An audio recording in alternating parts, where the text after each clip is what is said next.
dice que mi homeópata me va a curar.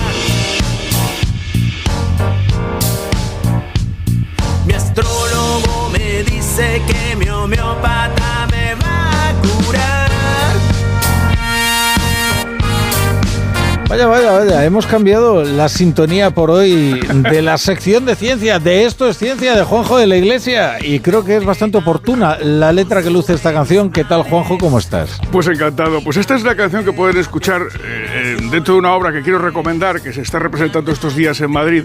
Es una obra de pequeño formato muy divertida, que se llama Mupsicoterapia, con música en vivo, y que quiero recomendarla porque, bueno, a los de Madrid y a los de fuera, porque cuando acaben aquí supongo que empezarán gira, ¿no? La interpretan Fernando Lechner y Juan Pablo Compaire, dos músicos extraordinarios, protagonistas de un diálogo descacharrante entre el psicoanalista y el paciente. No, es que como dice Esta es una de las canciones de esta. Vale. Pero es un hombre traumatizado que va al psicoanalista y entonces pues las tribulaciones que tienes es muy divertida. Mira, el propio Juan Pablo Compaire, que es uno de los dos músicos y actores de la función, nos da alguna pista del montaje. Como el estereotipo del psicólogo argentino está bien instalado, pensamos que esa era una manera de justificar que éramos los dos argentinos y que estábamos haciendo esto. Es como una especie de parodia a todos los tipos de terapia, porque no es ni contra los freudianos, ni contra los lacanianos, ni los junguianos. Es así como así al montón. Ya es bastante divertido que sean un psiquiatra argentino y un paciente argentino. La verdad es que la función está muy bien. La próxima es el miércoles 5 a las 9:30 de la noche en el Teatro Escondido, Gran Vía, en la calle Tres Cruces 12. Es uno de estos teatritos nuevos que han ido surgiendo en Madrid de pequeño formato, de salas pequeñas. Está dentro de un edificio y un señor en el portal, es muy gracioso y es muy coqueto, está muy bien y es muy recomendable. Bueno, se llama por lo que veo, pues, Mupsicoterapia. Mupsicoterapia tiene un poco el espíritu de Esto es Ciencia, ¿no? Exactamente, por eso venía. Se ríe un poco de las maguferías. Y con mucha inteligencia y muy buen humor, sí, con muy poca mala baba. Bueno, veo que traes más cosas en el zurrón, además de una función de teatro, un libro. Sí, al hilo de lo que acabamos de hablar, quería recomendar un libro de divulgación sobre psicoanálisis en el que, en fin, es esta teoría que pretende explicar el funcionamiento de la mente humana y que es bastante desconocida, creo yo, que más por abstrusa y obscura que por compleja. A ver, anda. Mira, Juanjo, ¿no ves cómo poner el título directo, no? Claro, funciona. Si hubiéramos llamado a esta sección, no sé, usted merluzo, hubiera funcionado mejor, pero como no te atreviste... Yo que iba a salir eso. Pero fíjate el título qué directo es, ¿eh? Nadie se puede llamar a equívoco.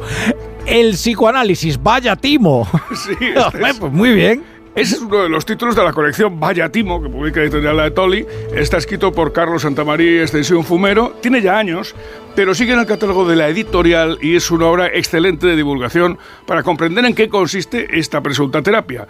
Adelanto que los autores llegan a 3 conclusiones fundamentales sobre el psicoanálisis.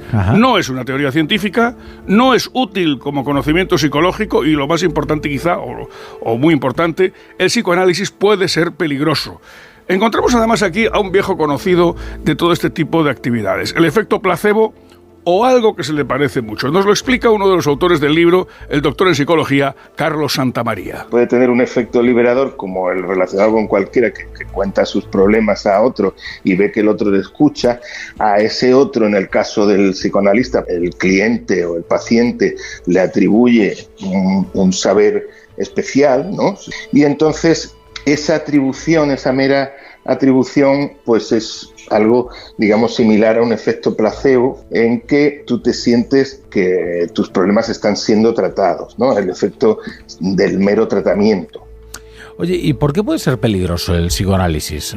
Bueno, supongo que es como con todas estas terapias, ¿no? Que si se abandonan terapias de eficacia demostrada, basadas en el conocimiento científico, pues es cuando estas terapias sustitutivas, llamémoslas así, se hacen peligrosas. Claro, ¿no? Pero no solo eso, aquí hay un terreno pantanoso, porque es peligrosa también, ojo, la implantación de falsos recuerdos en la mente del paciente. Doctor Santamaría. Se ha demostrado la implantación de falsos recuerdos. En la situación precisamente analítica es muy proclive a eso.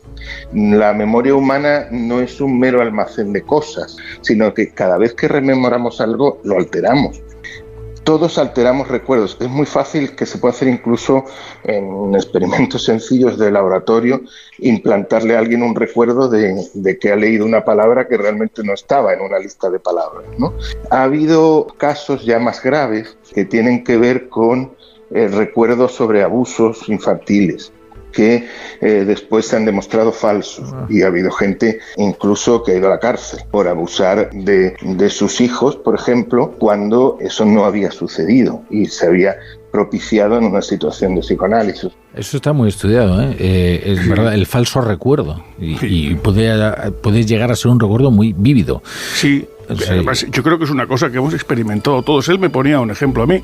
Me decía, yo tengo un recuerdo de niño de jugar en el patio del colegio, y de repente viene y tú me dices, sí, pero tú no te acuerdas que Pedrito era el portero, no yo. Y de repente recuerdo que Pedrito era el portero, pero yo no me acordaba. Sí. Y lo incorporo al recuerdo como si fuera un recuerdo real. La memoria, y sobre todo la memoria, los recuerdos de la infancia son muy manipulables. Sí, muy manipulables, y además son pues muy poco, como de ello, fiables, por así decirlo, porque uno tiende a reconstruir las cosas. En fin, decíamos además al principio que el psicoanálisis no es una teoría científica. Hay que preguntarse, y es lo que yo le pregunté al doctor Santamaría, ¿tiene las características de una ciencia?